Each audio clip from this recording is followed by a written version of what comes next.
Magandang araw mga kaibigan. Bigyan natin ng reaction, opinion itong post bigwas ng Agila. Mga idea, opinion ni retired Supreme Court Justice Noel Tiham. At may maganda siyang sinabi, posibilidad kung papaano makabalik ng buhay si Pangulong Duterte dito sa Pilipinas. Hopefully, bago mag-2028. Okay. Ito, opinion lang ito ni retired Supreme Court Justice Tiham. And it's up to you to agree or not. So, basahin ko To ensure the disqualification of VP Sara Duterte or her defeat in 2028, the U.S. State Department or the CIA need to bankroll the 2028 election expenses of politicians supporting the impeachment as well as the political opponents or enemies of Duterte.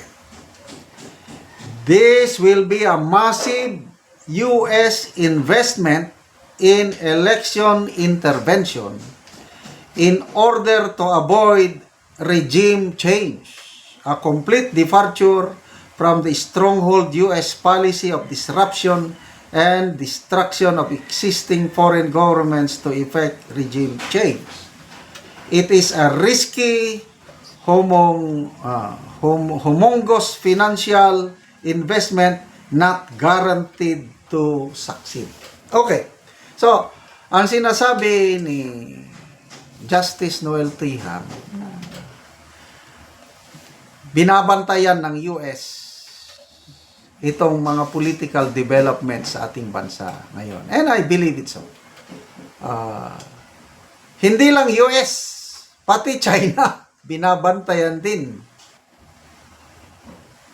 Noong 2016 na presidential election, kumpiyansa ang US dahil gusto ng US tuloy-tuloy lang ang kanila. Kasi ang Noynoy Aquino administration pro-US yan. Kung anong sinasabi ng US, sinusunod. And hindi nila kalain mananalo ang isang Mayor Rodrigo Duterte. Kaya wala na sila ng gusto. Na diskaril ang ilang plano dahil nilabanan sila ni Tatay Digong natin. Hindi nila nahawakan ng liig si Tatay Digong. Bagkos, kumiling siya sa China, kumiling siya sa Russia. At ayaw nang mangyari ng US yung gano'n. Itong 2022 election, ang sinuportan ng US si Lenny. Ang nanalo, BBM Sara. So, nung una, okay pa naman itong si BBM. Ang una niyang state visit, China. Maganda pa yung simula Kaya lang, nakakapagtaka, nung nagpunta si BBM sa US, yung first visit niya doon, wala na, biglang nagbago. Lahat na lang na sinasabi ng US, sinusunod niya na. So, ngayon, malapit ng 2028, kabado ang US. Pag may regime change, kung mananalo si VP Sara, ay baka like father, like daughter, hindi na naman nila mahawakan sa leeg. Kaya, agree ako dito sa opinion ni Justice Tiham na kung gusto ng US na hindi makakabalik ang Duterte sa Malacanang, magbuhos sila. Investment. But, walang kasiguraduhan kung mananalo ba ang kandidato nila na suportahan o hindi. Katulad nung nangyari kay Mar Rojas, talo. Nangyari kay Lenny, talo. Ngayon, sino ang kandidato na susuportahan nila? So, malaking problema ang US. So, ito ngayon, mayroong idea si Justice Tiham. Sabi niya, the most prudent choice and judicious decision is for the USA to seek a detente with the presumptive winning candidate and conclude a workable, amicable compromise. After all, there are no permanent friends and no permanent enemies in the geopolitical arena. Ah. Ano yung compromise?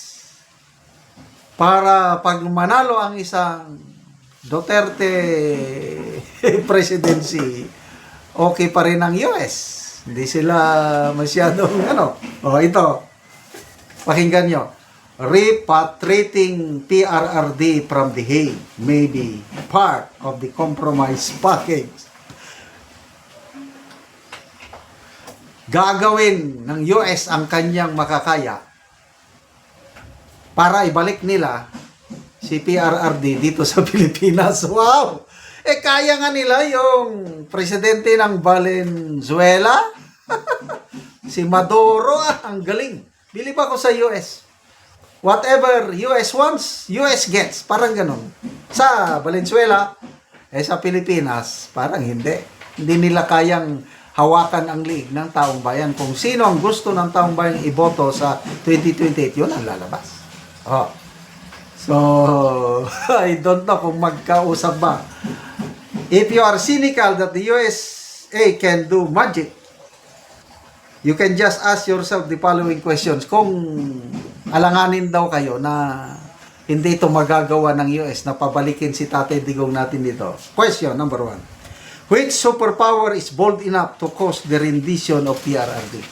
Yung bang pagdala kay PRRD sa hindi kaya may superpower behind that one? Hindi kaya diniktahan? Dali nyo doon. B. Which superpower is audacious enough to threaten and prosecute ICC judges? Yes! C. Which superpower will benefit from the continuous incarceration of PRRD in a foreign country?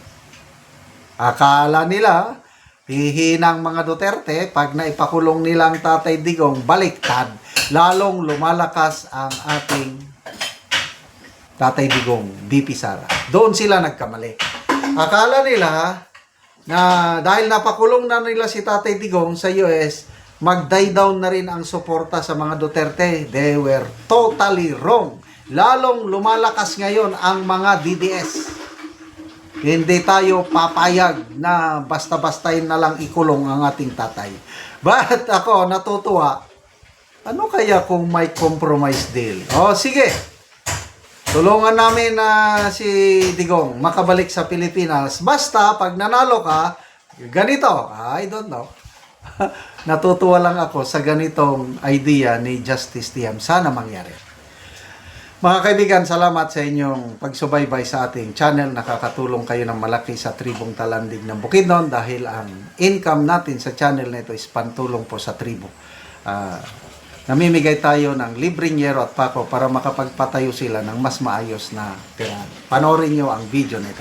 Ano ni ang natagaan na mo yero? Si ate. Taganing sin dagat nga dagan pantay ng mga inabangan. Karon mo na ni ang iyang balay. Sa tagaan sa gawas pa lang nga bahin mo na ni ang itsura sa iyang atop. Karon mo na ni ang itsura sa ilang atop sa natagaan na mo giyero. So makita gid nato nga dagko na gid kayo buslot ang ilang atop. So kinahanglan na gyud sila og pero nga ilang ipuli ani. So makita gid nato nga lisod gyud kaayo ang ilang pagpuyo. Mao na pod ni ang ilang kahimtang sa ilang salog. Tungod sa sigig kaulanan ang ilang salog, so kuan na gyud kanang malata na. Ano ni ang ilang kahimtang, ilang abuhan, kusina nila, ulan na pod.